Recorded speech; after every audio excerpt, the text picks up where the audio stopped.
Yeşillikdagi sadoqat. O'zini faqat bir shahar, bir klub qilib beg'ishlash ro'yi yo'qolish girdobig'iga berib yetgan hozirgi zamon futbolchiligida siz cho'qim Messining ko'ziga yosh elib, Nokamp bilan xo'shlashishiga. Rim shahzodasi Tottining chekinish mezgillaridagi parishon simosiga. Milan shahzodasi Maldinining Milanning qayta gullanish yo'lida ko'rsatgan fidokorliklarining oxirida surgunlik yo'li bilan oxirlashishiga shohid bo'ldingiz. Shunga yeşillikdagi sodiqlikni vaqti o'tgan zibizinnat bo'yimiga o'xshab qolgandek.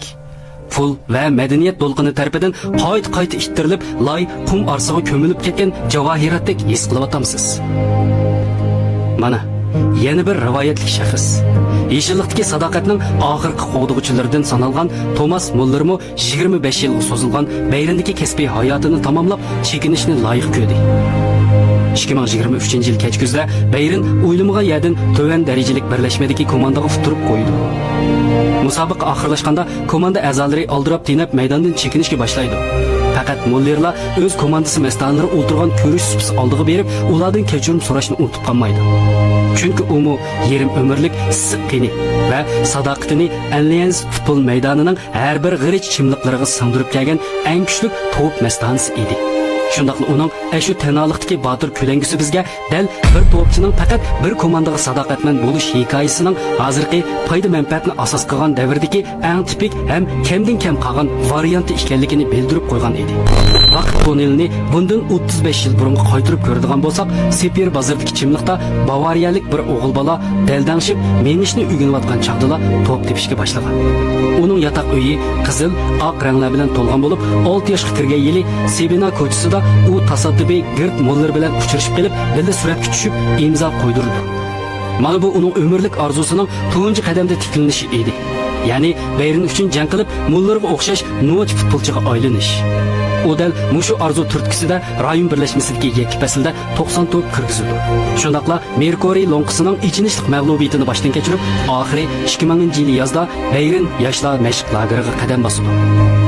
Van Gaalning o'tkir ko'zlari 20 yoshga to'shmagan Mullerni Germaniya A darajaliklari birlashmasiga olib chiqdi. U shuning yarasha talantini namoyon qilishga boshlaydi. Uning talanti 2010-yili Janubiy Afrika dunyo lonqisining talish futbol musobaqasida qiyomiga yetdi. To'p kirgizib, Englandni mag'lub qilish. Argentinaga bosh to'p kirgizib, davlatiga yo'lga sep qo'yish. Shu navbatlik musobaqada 5 to'p kirgizish va 3 to'p pas yaratishdek qoyil qilarlik natija bilan eng yosh oltin o'tik mukofotiga erishishini barliqqa keltirdi. U uchchisiga 13-nomerlik kiyimni kiyib, hammaning ko'z oldiga ayni yillardagi rivoyatli shaxs Mullerni qaytib paydo qilgan. Hatto Gert Mullerning o'zimi uni o'zining varisi deb xushonlik bilan e'tirof qilgan. 4 yildan keyingi Braziliyada u yana bir qitim tangdossiz jang mashinasi Germaniyaga qo'mondonlik qilib, yetaklab Portugaliyani yengib, 7 to'p bilan saytxon Braziliyani haqoratli tarixga duchor qilib, oxirida 120 minutlik keskin jang orqali Argentinani yengib, ayrilganiga 24 yil bo'lgan oltin lonqini Germaniyaga qaytarib akildi. Mushu turdagi musobaqada kirgizgan to'pimi 10 ga yetdi. 24 yoshli u dunyo lonqisining talish futbol musobaqasining chempioni bo'lib, Germaniya futbolchiligining bayroqdoriga aylandi. Guardiola'ning qo'l ostida u tadrijiy taraqqiy qilib, universal rol o'ynay oladigan yadroliq to'pchiga aylandi. 2013-yildan 2016-yilgacha u da 3 fasl to'p kirgizish va to'p pas chiqarishda ko'rinarli natija yaratdi. Bo'libmi 2015-16-yillik musobaqa faslida 32 to'p kirgizib, 12 to'p pas chiqarishdek yuqori unumli natija yaratdi. Lekin hayotda hamma ish o'ng'i tativamaganidek Ancelottining taktikasida uning xizmat yo'nalishi o'zgarish sababidan ko'nib bo'lolmay ifodasimi toza degandek yaxshi bo'lmaydi.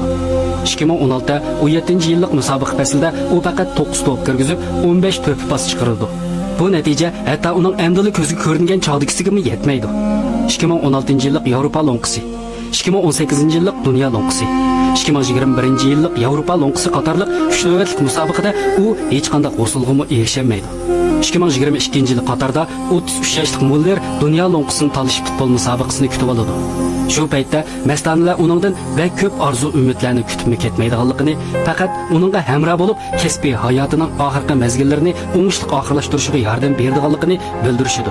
Ammo musobaqa boshlanish pushtiga chilinganda bo'lsa, mastanalar uningdan yanada 12 yil ilgarigidek yeshillik osmonida chaqnashini umid qiladi.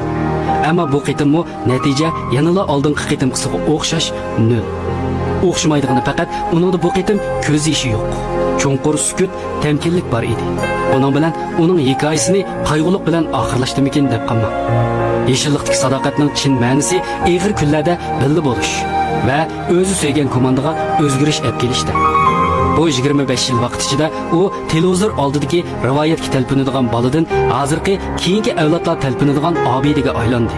700 maydon musobaqada maydonga chiqish, 263 qitim to'p pas chiqarish, 31 chempionlik lonqisiga erishish.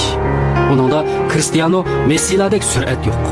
Ammo u yeshillikdagi bo'shliqdan foydalanish, ya'ni o'rin elish sezimi intayin kuchli futbolchilarning biri. 25 yildan beri u mayli davlat komandasida bo'lsin yoki bayrinda bo'lsin, yuksak aql parosati bilan hujum tashkillash jihatda har vaqt komandaning yadrosi bo'lib keldi. Mayli qandoq vaqtda bo'lsin, faqat u maydonda bo'lsa, komandaning hujumi izchil yo'riqlikka erishib keldi. Gugumdagi shafaq nuri uning mo'risiga tushganda, uning dumbisiga o'yilgan ashu ulug' ismning yanala tongdagi illiq quyosh nuri ostida chaqnab turganligini ko'rdik. Xayr xo'sh, Thomas Muller.